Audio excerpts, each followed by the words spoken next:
Bismillahirrahmanirrahim. Assalamualaikum warahmatullahi wabarakatuh. Amin alaina bil khair wa nafa'ina. Amin ya rabbal alamin. Menjadi Pak Imam sebagai kepala Dewan Puasa Surau Hidayah Kampung Main Gambak, seterusnya kepada Haji Hajjah, Bapak-bapak, mak-mak, abang-abang, kakak dan adik-adik yang dirahmati Allah sekalian. Alhamdulillah, syukur kita mendapat duduk pada malam ini, maghrib ini. Masih ini bersama-sama kita sedikit belajar, sedikit meluangkan masa. Moga-moga apa yang kita kongsikan, moga-moga apa yang kita tengok, dah ada tengok wayang dan negeri Johor, itu bawahnya tu apa? Sahibus Samaha. Dua perkataan, sahib as-samaha. Apa maknanya tuan? Sahib ni yang ampunya, samaha ni yang izin, yang ampunya keizinan. Kalau dalam struktur di negeri Johor, kita ada namanya Jabatan ataupun Majlis Fatwa Negeri Johor, Pejabat Mufti Negeri Johor. Yang mana kalau kat sini Timbalan Mufti Johor, iaitu Datuk Haji Ahmad Faisal bin Muhammad bin Timbalan Mufti. Okey, kita tengok fatwa-fatwa terkini. Ada beberapa fatwa, ada 9 fatwa yang boleh kita ambil, yang boleh kita tengok, mungkin boleh kita gunakan dan sebar luaskan dalam masyarakat kita di Dulang ini khususnya, di Rengit ini amnya, dan di kawasan sekeliling kita secara hebahannya. Fatwa terkini nombor 1, penentuan kadar 2 marhalah bagi para musafir untuk menunaikan ibadat solat jamak dan qasar. Kalau sebelum ni negeri Johor kitabnya Matla'al Badlain, ada juga yang dalam Facebook, dalam TikTok, dengan dalam WhatsApp status pun ada yang buat. Dia kata Johor dah update ke? Sebenarnya tarikhnya ada, nanti kita akan tengok.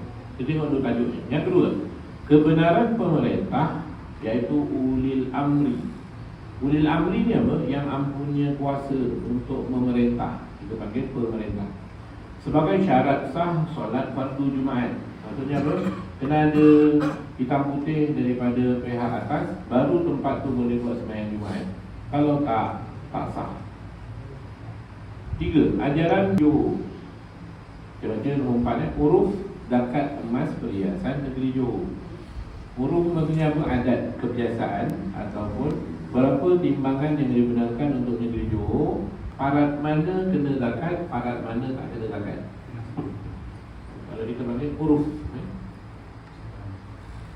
Nombor 5, hukum bagi lafaz yang diungkapkan oleh seseorang ketika membeli haiwan untuk tujuan korban. Hukum bagi lafaz yang diungkapkan oleh seseorang ketika membeli haiwan untuk tujuan korban. Beli lembu korban, apakah yang kita lafazkan? Sebabnya dia ada hukum yang namanya hukum korban sunat, hukum korban wajib. Saya semaklum, satu sunat, satu wajib. Saya masuk yang wajib. Bila wajib dia 2, satu namanya korban nazar, satu lagi namanya korban ta'yin. Rod ta'yin. Ta'yin apa? Menentukan sembahyang apa. Kosong niat.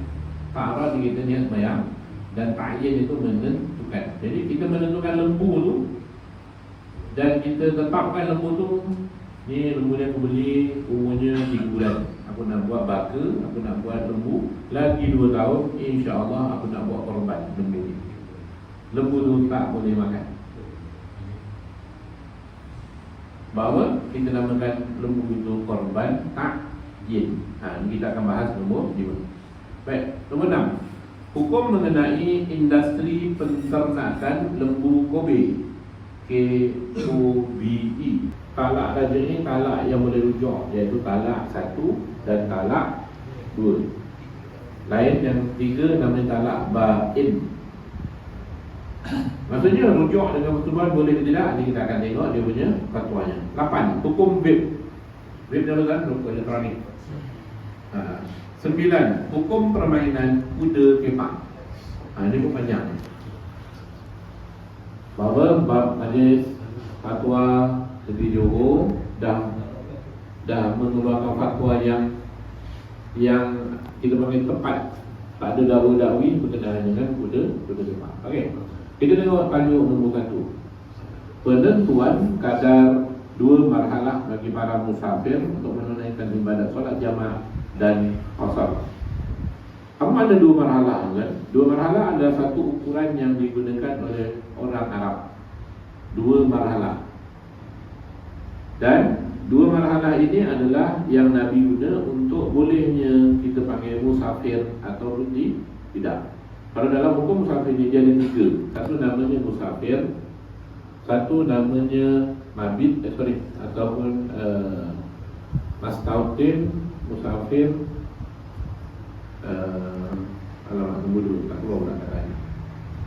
Satu musafir dia layak untuk jamak dan qasar. Yang kedua kita panggil tak keluar lah sama. Yang ketiga bermastautin. Jadi kalau kita dalam keadaan bermusafir dengan yang disyaratkan, maka kita layak untuk buat jamak dan qasar. Okay, kita tengok. Setelah dilihat dan dibahaskan dengan teliti dari setiap sudut, maka Jawatan Kuasa Fatwa Negeri Johor, saya ulang ayat tu, Jawatan Kuasa Fatwa Negeri Johor, rukhsah adalah 81 km. Jadi ini adalah fatwa terkini dan yang digunakan pakai bermula tarikh bulan 25 April 2022. Okey. Keputusan ini adalah selaras dengan yang putih kan? Keputusan ini adalah selaras dengan keputusan yang dibuat pada mesyuarat Jawatan Kuasa Muzakarah Majlis Kebangsaan bagi hal ehwal agama Islam Malaysia kali ke-118 bertarikh 16 hingga 17 Februari 2021. Marhalahnya Syekh Wabah Zuhaili 88 km, Syekh Muhammad Al-Zuhaili 81 km, Syekh Ali As-Sabuni 84 km, Syekh Hasan Ahmad Al-Kaf 82 km. Biasa kita pakai fiqh Al-Manhaji Syekh Ali As-Sarbaji 81 km. Dan bawah tu ada beberapa Al-Uthaymin 70 hingga 90 km. Dan bawah sekali Abu Bakar Al-Jazili 81 km. 80 km atau jika yakin perjalanan sebagai satu permusafiran dibenarkan qasar walaupun kurang daripada 80 km. Ini dia punya negeri. Pulau Pinang 90, Terengganu 80, Pahang, Wilayah Persekutuan, Selangor, Sabah, Johor, Sarawak. Kata Malaysia, lain-lain, itulah ayatnya. Jadi disamakan. Ini kiraan 2 marhalah dari segi kiraan ilmu Arab. Nama kita pandai. Dia banyak, dia punya unitnya. 2 marhalah 4 huruf, 14 fashah, 48 mil. 1 mil sama dengan 6,000 dirham. Jadi 48 mil sama dengan 192,000 khutbah. Jadi banyak nombor ya. 2 marhalah 80,64 km dimudarkan menjadi 81 km. Itu nombor 2. 3. 2 marhalah sama dengan 89,56 dimudarkan kepada 90 km. Okey, lama saya pakai yang ini. Jadi untuk urusan yang ini kita ambil rumusannya. Kiraan 2 malam menyamai lebih kurang Mekah Taif, Mekah Usfan, Mekah Jeddah. Sebab semua tu dah dikira musafir. Lagi-lagi kalau kita berada di tanah Arab, sebab pusat penentuan hukumnya rujuk Mekah ini banyak daripada sana. Jadi bawah yang G tu kiraan semasa yang paling cepat bagi kadar wahala adalah 80,64 km dan setelah dimudahkan menjadi 81 km. Pelaksanaan solat Jumaat di sesebuah tempat dalam mendapat perkenan Duli Yang Maha Mulia Sultan Johor selaku ulil amri ataupun pemerintah. Senang kata, tak ada surat, tak boleh. Betul kan? Ya. Itu kan Doremi tu kan? Ada surat. Zakat emas perhiasan. Emas perhiasan yang mana? Emas dalam hukum syarak terutamanya di Johor, dia ada dua. Satu emas yang tidak dipakai, emas bukan perhiasan. Satu lagi emas perhiasan.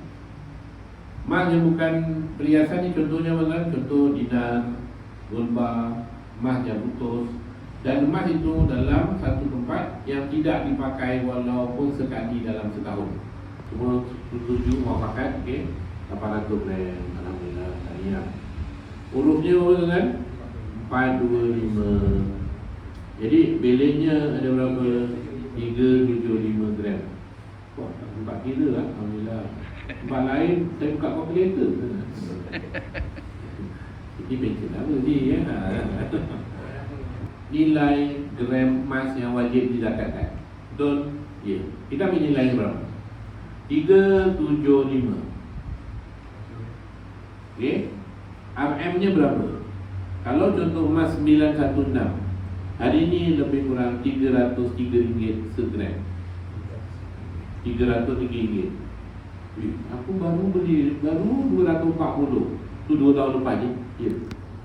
Saya minggu lepas baru pergi kan.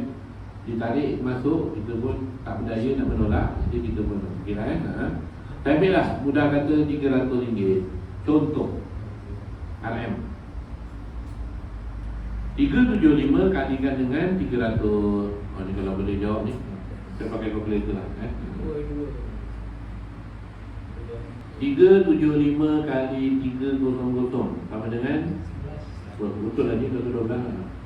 112 500. Ini kadar yang perlu dizakatkan. Banyak tu. Ya, betul. Adalah RM emas yang perlu dizakatkan. Berapa zakatnya? 112 500 kalikan 2.5%. 2.5 sen. Jadinya kita kalikan kat sini kali 2.5% sama dengan 2812.5. 2812.5. Maksudnya, dari koma sikit untuk mudah, 2812.50 adalah nilai zakat emas perhiasan yang tuan-tuan kena keluarkan dalam tempoh selepas tahun itu. Maksudnya cukup haul, cukup nasab, dan juga cukup dia punya syarat-syaratnya. Cukup apa? Sempurna 1, 2, 50 bahagi 12. Nak potong sikit gaji kan? Untuk bahagi 12, RM234.38. 234.40 sen lah kurang. Ini zakatnya setiap bulan.